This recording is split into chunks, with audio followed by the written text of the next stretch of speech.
بسم اللہ الرحمن الرحیم۔ 23ویں نشست کے اہم نکات۔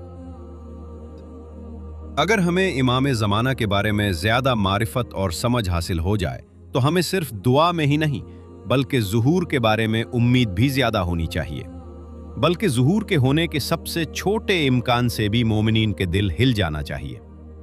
ان احتمالات میں سے ایک اہم اور قابل توجہ علامت یہ ہے کہ بعض روایات کے مطابق ظہور رمضان کی 23ویں شب میں واقع ہو سکتا ہے، اور عقل کے اعتبار سے بھی یہ بات قابل قبول ہے۔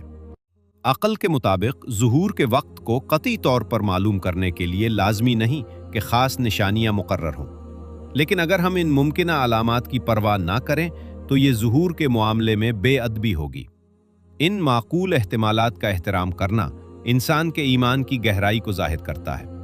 اگر ہم اپنے جذبات کو ابھاریں اور ظہور کے بارے میں اپنی امید کو بڑھائیں تو ہم منتظر بن سکتے ہیں، لیکن اگر اس مسئلے میں امید نہ رکھیں اور مایوس ہو جائیں تو ہم حقیقی مومن نہیں رہتے۔